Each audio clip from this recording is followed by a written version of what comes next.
जय हिंद। उपद्रवियों का कोई मजहब नहीं होता और उनका साथ देने वालों का कोई धर्म नहीं होता। अब मणिपुर से लगी आग हरियाणा के गुरुग्राम तक पहुंच चुकी है और 2024 के लोकसभा चुनाव तक यह कहां कहां तक पहुंचेगी यह पता ही नहीं चलेगा, क्योंकि सुप्रीम कोर्ट के मुख्य न्यायमूर्ति डीवाई चंद्रचूड़ एकमात्र ऐसे संवैधानिक पद पर बैठे हुए व्यक्ति है जो देश को अच्छे तरीके से चलाने के लिए अपने निर्णय सुनाते रहते हैं। बल्कि यह निर्णय तो चुनी हुई केंद्र सरकार को लेना चाहिए, क्योंकि उनके पास पूरा मंत्रिमंडल होता है और सभी राज्यों में अपने हिसाब से बिठाए हुए अपने राज्यपाल होते हैं। तो राज्यपाल को भी यह अपने बस में रखते हैं, लेकिन जनता को जलाने के लिए हमेशा यह तैयार होते हैं। कभी कभी ऐसा विचार आता है कि भारत को कौन सी ओर ले जाने का कार्य इस वक्त की सरकार कर रही है। जो निर्णय चुनी हुई सरकारों को लेना चाहिए वह हर वक्त सुप्रीम कोर्ट की ओर से लिए जा रहे हैं और उसके बाद भी चुनी हुई सरकार को निकम्मे तरीके से उसे देखने की आदत हो गई है और अपने को सही करने की कोशिश में ही वह लगे रहते हैं, क्योंकि वह अच्छे तरीके से अपने निर्णय नहीं ले पाते। अब भारत तानाशाही की ओर आगे बढ़ रहा है और इसमें कोई भी नहीं बचेगा, क्योंकि बीच में थोड़े वर्षों से भारत में ऐसे माहौल बनाया जा रहा है कि सभी लोगों को बोलने की सजा मात्र जेल का रास्ता ही दिखाई देती है और इसी बात को लेकर सभी लोग डरे हुए हैं। और चुनी हुई सरकार के प्रति आवाज उठाना उसे देशद्रोह और राजद्रोह जैसा जुर्म माना जाने लगा है, तो इसे आप तानाशाही मान सकते हो। एक बात समझ के चलिए, कर्म का फल बहुत अच्छा होता है और यह जब अपना काम करना शुरू करता है तब बड़े बड़े धुरंधर इसके सामने नतमस्तक हो जाते हैं और उसके बाद पछताने से भी कोई रास्ता नहीं रहता, उसका कोई भी मतलब नहीं होता। क्योंकि जिन गरीब लोगों के घर जलाए जा रहे हैं वह दिल से अगर एक बार किसी को बद्दुआ दे देंगे तो यह बात तो स्पष्ट हो जाएगी कि चुनी हुई सरकार को कोई ना कोई तकलीफ जरूर पहुंचेगी और इसी बात से उन्हें हमेशा डरना चाहिए।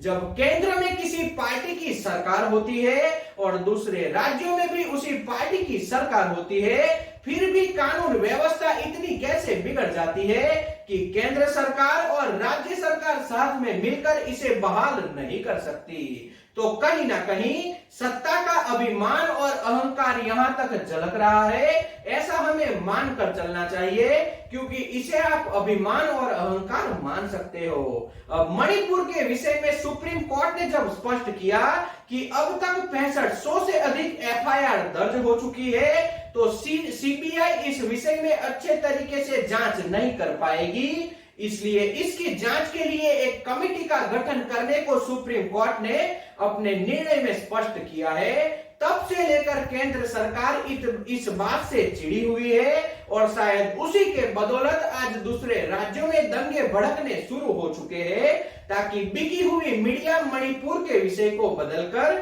दूसरे राज्य के समाचार दिखाना शुरू करे और पब्लिक को बेवकूफ बनाए।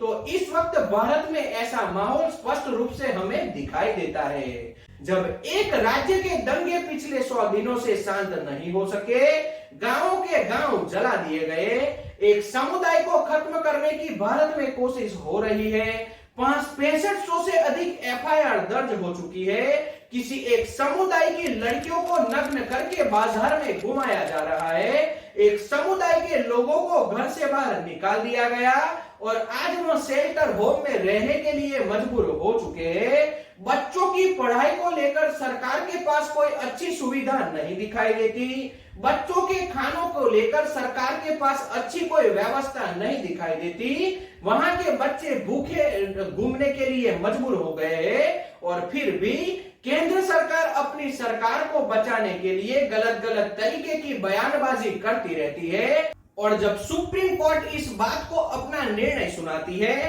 तब देश के न्यायमूर्ति को किसी एक पॉलिटिकल पार्टी के आईटी सेल के द्वारा सोशल मीडिया प्लेटफॉर्म पर ट्रोल किया जा रहा है। यही हमारे भारत देश का हाल इस वक्त विश्व गुरु के रूप में हमें दिखाई देता है।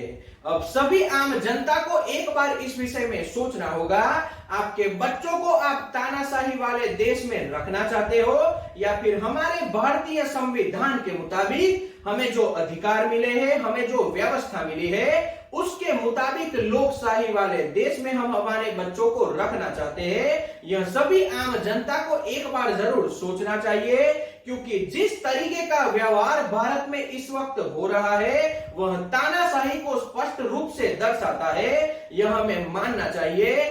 सुप्रीम कोर्ट जब से मणिपुर के विषय में अपना जजमेंट सुनाती है और केंद्र सरकार को आड़े हाथ लिया जाता है, तब जाकर केंद्र सरकार को शायद महसूस होता है कि सुप्रीम कोर्ट जो बातें बता रही है वह हमें पहले से ही करनी चाहिए थी। अगर मणिपुर में पहले से ही राष्ट्रपति शासन को लगा दिया गया होता तो आज शायद सुप्रीम कोर्ट को इतने स्पष्ट और कठोर निर्णय न लेने पड़ते।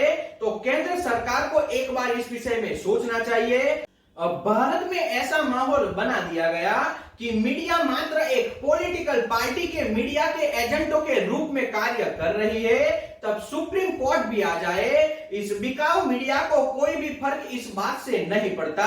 जब सुप्रीम कोर्ट इन सभी के ऊपर अपनी लाल आंखें दिखाती है, उसी के साथ दूसरे राज्यों में दंगे भड़कने शुरू हो जाते हैं और आम जनता को सुप्रीम कोर्ट की बातों से भटकाने की कोशिश भारत की बिकाऊ मीडिया इस वक्त कर रही है। क्योंकि दूसरे जिस राज्यों में दंगे भड़क रहे हैं वहां भी केंद्र में बैठी सरकार की सत्ता है, तो कहीं ना कहीं मणिपुर के जैसे हालात आने वाले दिनों में हमें दिखाई दे तो इसमें किसी को भी कुछ सोचने की जरूरत नहीं होगी, क्योंकि यह भारत की आम व्यवस्था, आप इसे मान सकते हो। आने वाले वर्ष में भारत में चुनाव होने वाले हैं, यह सभी को पता होना चाहिए और इसी के बदौलत हमें यह सब दिखाई देता है। जब अपनी गलती छिपाने की कोशिश हम करने लगते हैं तब एक गलती छिपाने की जगह पर हमें बहुत सी गलतियां करनी पड़ती है और कुछ ऐसा ही माहौल इस वक्त भारत में दिखाई देता है।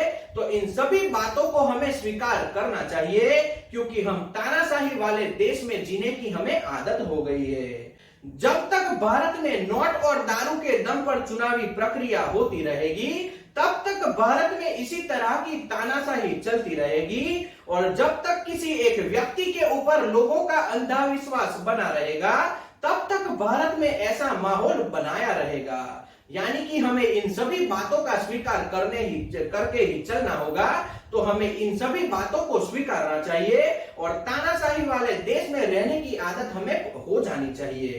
तो आज का विश्लेषण यहीं तक। अगर यह विश्लेषण आपको पसंद आया हो तो वीडियो को लाइक और शेयर करिए, चैनल को सब्सक्राइब कर लीजिए और घंटी के बटन को दबाना बिल्कुल ना भूले, ताकि आने वाले वीडियो का नोटिफिकेशन आपको मिल सके। जय हिंद।